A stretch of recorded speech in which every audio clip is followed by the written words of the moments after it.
மே 18 வரலாற்று முக்கியத்துவத்தை விளக்கும் ஒரு ஆழமான பதிவைத்தான் இன்னைக்கு நாம பார்க்க போறோம்.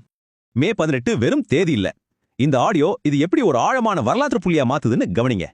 முள்ளிவாய்க்கால் இந்த இடத்த ஒரு முழு இனத்தோட ரத்தம் தோய்ந்த வரலாற்றின் மையப்புள்ளியா இந்த பதிவு ரொம்ப அழுத்தமா சொல்லுது. எரிக்கப்பட்ட வீடுகள், சிதைஞ்ச கனவுகள், இங்க நடந்த ஆழமான இழப்புகளையும் வலியையும் இது ரொம்பவே உணர்வுபூர்வமா கண்முன்னாடி கொண்டு வருது. அந்த மண்ணுல சிந்தின ஒவ்வொரு துளி ரத்தமும் ஒரு கதைய சொல்லும்னு இந்த பதிவு ரொம்ப உருக்கமா பதிவு செய்யுது. சும்மா 100, 1000 இல்லைங்க, பல்லாயிரக்கணக்கான உயிர்கள் இந்த நிகழ்வால நேரடியா பாதிக்கப்பட்டிருக்காங்கங்கிறது இதுல தெளிவா தெரியுது. இது முடிஞ்சு போன கடந்த காலம் இல்ல. இன்னைக்கும் காணாம போன உறவுகளை தேடுறதும் ஆறாத வடுகளுமா அந்த வழி தொடர்ந்துகிட்டே தான் இருக்கு. குறிப்பா சொல்லணும்னா தலைமுறைகள் தாண்டியும் இந்த வலி கொஞ்சம் கூட குறையாம அப்படியே இருக்கிறத இது சுட்டிக்காட்டுது.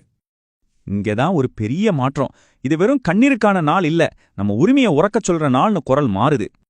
ஆமா, இது வெறும் துக்க நாள் மட்டும் கிடையாது, நம்ம அடிப்படை நீதியை கேட்கிற நாளுங்கிறத இந்த பதிவு தெளிவாக்குது. லண்டன்ல ஆரம்பிச்சு சிட்னி வரைக்கும் நீதிக்கான இந்த போராட்டம் உலகளாவிய அளவுல மக்களை எப்படி இணைக்குதுன்னு பாருங்க. உலகமெங்கும் வாழும் மக்கள் இந்த ஒரு விஷயத்துக்காக எவ்ளோ ஒற்றுமையா ஒன்னா நிக்கிறாங்கங்கிறது இதுல இருந்து ரொம்ப தெளிவா புரியுது. முன்னோர்களோட தியாகம் கண்டிப்பா வீண் போகாதுங்கிற உறுதியான தீர்மானம் தான் இவங்களோட அடுத்த கட்ட நகர்வுக்கு ஒரு பெரிய உந்து சக்தியா இருக்கு. முழுமையான நீதி கிடைக்கிற வரைக்கும் இந்த குரல் ஓயவே ஓயாதுங்கிற ஒரு வலிமையான சத்தியத்தோட இந்த ஆடியோ உச்சத்தை அடையுது. முள்ளிவாய்க்கால மறக்கக்கூடாது, நீதிக்காக எல்லாரும் இணையணும். இந்த 2 முக்கியமான செய்தியை தான் ஆடியோ கடைசியா நமக்கு விட்டு செல்லுது.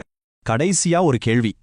தலைமுறைகளை தாண்டி நீதிக்கான இந்த குரல் இனி எப்படி பயணிக்கப் போகுது? கொஞ்சம் ஆழமா யோசிச்சு பாருங்க.